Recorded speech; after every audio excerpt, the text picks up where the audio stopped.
ఇదే నా పల్లెటూరు, ఇదే నా తల్లిగారు.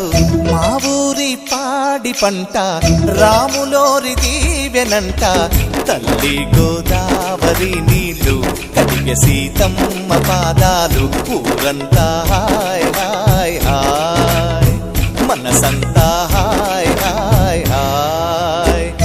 ఇదే నా పల్లెటూరు, ఇదే నా తల్లిగారు. మా ఊరి పాడి పంట రాములోరి దీవెనంట.